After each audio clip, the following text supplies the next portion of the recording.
When Hitler Stole Pink Rabbit by Judith Kerr, Chapter 1. It's probably Judith Carr. I'll say Judith Carr. Chapter 1. Anna was walking home from school with Elsbeth, a girl in her class. A lot of snow had fallen in Berlin that winter. It did not melt, so the street cleaners had swept it to the edge of the pavement. And there it had lain, for weeks in sad graying heaps. Now in February the snow had turned into slush, and there were puddles everywhere. Anna and Elsbeth skipped over them in their lace-up boots. They both wore thick coats and woolen caps which kept their ears warm, and Anna had a muffler as well. She was 9, but small for her age, and the ends of the muffler hung down almost to her knees. It also covered up her mouth and nose, so the only parts of her that showed were her green eyes and a tuft of dark hair.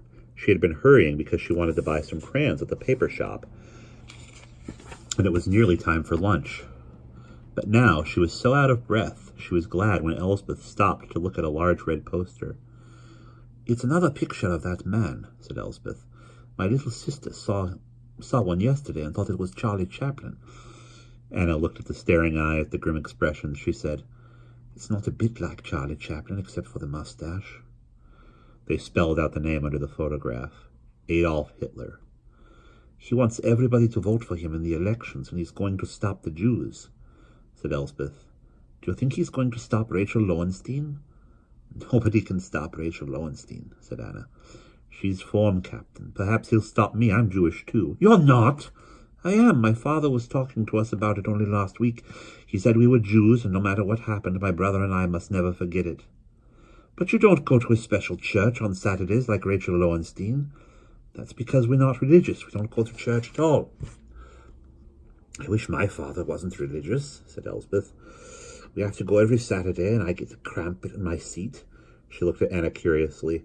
"I thought Jews were supposed to have bent noses, but your nose is quite ordinary. Has your brother got a bent nose?" "No," said Anna. "The only person in our house with a bent nose is Bertha, the maid, and hers only got like that because she broke it falling off a tram."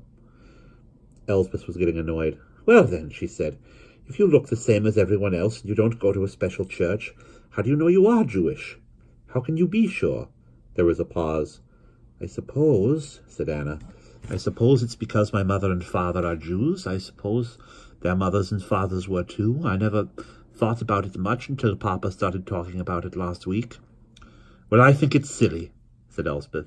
"It's silly about Adolf Hitler and people being Jews and everything." She started to run, and Anna followed her. They did not stop until they reached the paper shop. There was someone talking to the man at the counter, and Anna's heart sank as she recognized Fräulein Lambeck, who lived nearby. Fräulein Lambeck was making a face like a sheep and saying, "Terrible times, terrible times." Each time she said "terrible times," she shook her head, and her earrings wobbled. The paper shop man said, 1931 was bad enough. 1932 was worse. But mark my words, 1933 will be worst of all." Then he saw Anna and Elsbeth and said, "What can I do for you, my dears?" Anna was just going to tell him she wanted to buy some crayons when Fräulein Lambeck spied her. "It's little Anna!" cried Fräulein Lambeck. "How are you, little Anna, and how is your dear friend, such a wonderful man? I read every word. And how is your dear father, such a wonderful man? I read every word he writes. I've got all his books, and I always listen to him on the radio. But he hasn't written anything in the paper this week. I do hope he's quite well. Perhaps he's lecturing somewhere. Oh, we do need him in these terrible, terrible times." Anna waited until Fräulein Lambeck had finished, and she said, "He's got flu." This provoked another outburst. You would have thought that Fräulein Lambeck's nearest and dearest were lying at death's door. She shook her head until the earrings rattled. She suggested remedies. She recommended doctors. She would not stop talking until Anna had promised to give her father, Fräulein Lambeck's, best wishes for a speedy recovery, and then she turned back in the doorway and said, "Don't say best wishes from Fräulein Lambeck, little Anna. Just say from an admirer," before she finally swept out. Anna bought her crayons quickly. Then she and Elsbeth stood together in the cold wind outside the paper shop. This was where their ways normally parted, but Elsbeth lingered.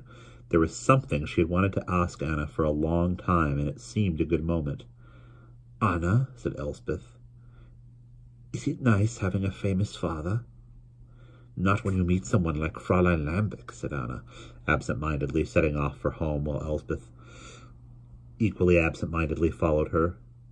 No, but apart from Fräulein Lambic, I think it's quite nice, for one thing. Papa works at home, so we see quite a lot of him, and sometimes we get free theatre tickets, and once we were interviewed by a newspaper, and they asked us what books we liked, and my brother said Zane Grey, and the next day someone sent him a whole set as a present. I wish my father was famous, said Elspeth, but I don't think he ever will be, because he works in the post office, and that's not the sort of thing people get famous for. If your father doesn't become famous, perhaps you will. One snag about having a famous father is you almost never become famous yourself. Why not? I don't know. But you hardly ever hear of two famous people in the same family. It makes me rather sad sometimes, Anna sighed. But by this time they were standing outside Anna's white-painted gate. Elspeth was feverishly trying to think of something she might become famous for. When Heimpy, who had seen them from the window, opened the front door. Goodness, cried Elspeth, I'll be late for lunch, and she rushed off up the street. You and that Elspeth, grumbled Hempy as Anna went inside. You talk like monkeys off the trees. Hempy's real name was Fräulein Hempel.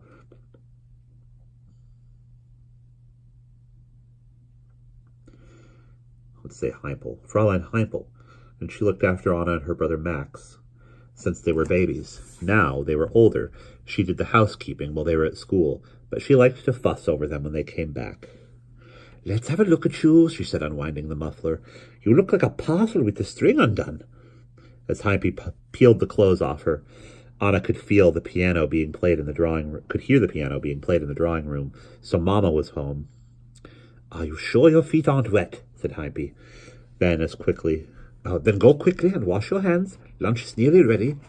Anna climbed up the thickly carpeted stairs. The sun was shining through the window, and outside in the garden she could see a few last patches of snow. The smell of children drifted up from the kitchen. It was nice coming home from school. As she opened the bathroom door, there was a scuffle inside, and she found herself staring straight at her brother Max, his face scarlet under his fair hair, his hands hiding something behind his back. What's the matter? She asked, even before she caught sight of his friend Gunther, who seemed equally embarrassed. Oh, it's you, said Max, and Gunther laughed. We thought it was a grown-up. What have you got? Asked Anna. It's a badge. There was a big fight at school today, Nazis against Sozzies. What are Nazis and Sozzies? I'd have thought even you would know that, at your age, said Max, who was just 12. The Nazis are people who are going to vote for Hitler in the elections. We Sozzies are the people who are going to vote against. But you're none of you allowed to vote, said Anna. You're too young. Our fathers, then, said Max crossly. It's the same thing. Anyway, we beat them, said Gunther. You should have seen those Nazis run. Max and I caught one of them and got his badge off him. But I don't know what Mum is going to do, or what Mum is going to say about my trousers. He looked dolefully down at a large tear in the worn cloth. Gunther's father was out of work, and there was no money at home for new clothes. Don't worry. Heimpy will fix it, said Anna. Can I see the badge? It was a small piece of red enamel with a black hooked cross on it. It's called a swastika, said Gunther. All Nazis have them. What are you going to do with it? Max and Gunther looked at each other. Do you want it? Asked Max. Gunther shook his head. I'm not supposed to have anything to do with the Nazis. My mum's afraid I might get my head cut open. They don't fight fair, agreed Max. They use sticks and stones and everything. He turned the badge over with increasing dislike. But I certainly don't want it.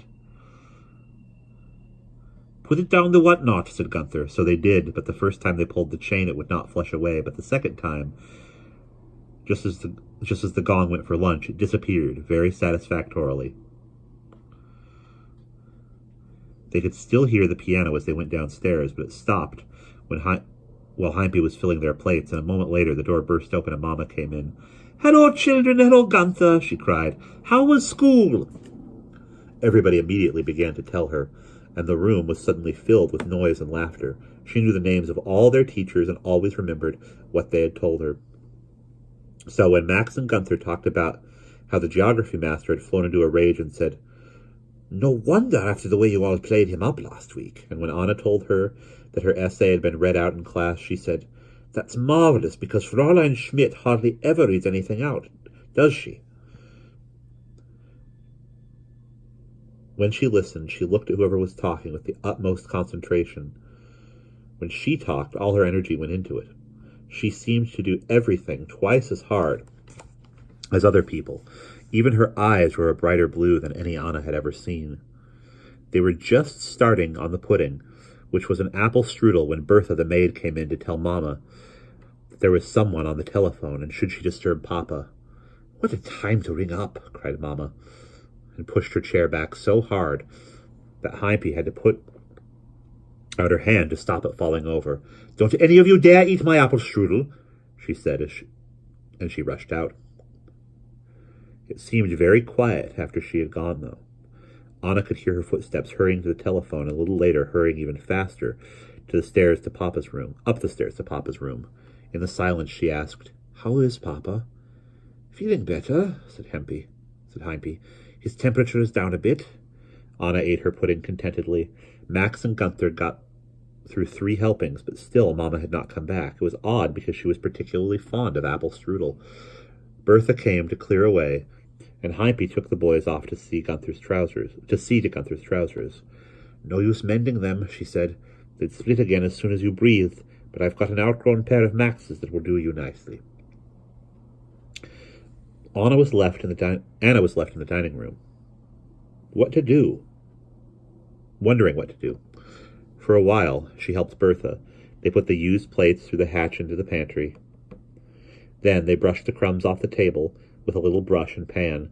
Then, while they were folding up the tablecloth, she remembered Fräulein Lambic and her message. She waited until Bertha had the tablecloth safely in her hands and ran up to Papa's room. She could hear Papa and Mamma talking inside. Papa, said Anna as she opened the door. I met Fräulein Lambic. Not now, cried Mamma. We're talking. She was sitting on the edge of Papa's bed. Papa was propped up against the pillows, looking rather pale. They were both frowning. But, Papa, she asked me to tell you. Mamma got quite angry. For goodness sake, Anna, she shouted. We don't want to hear about it now. Go away. Come back a little later, said Papa more gently. Anna shut the door. So much for that. It wasn't as though she'd ever wanted to deliver Fräulein Lambic's silly message in the first place, but she felt put out. There was no one in the nursery. She could hear shouts outside. So Max and Gunther were probably playing in the garden, but she did not feel like joining them. Her satchel was hanging on the back of a chair. She unpacked her new crayons and took them out of their box. There was a good pink and quite a good orange, but the blues were best. There were 3 different shades, all beautifully bright, and a purple as well. Suddenly, Anna had an idea.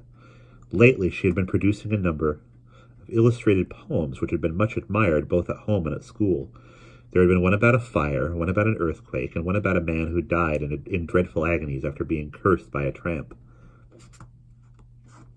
Why not try her hand at a shipwreck?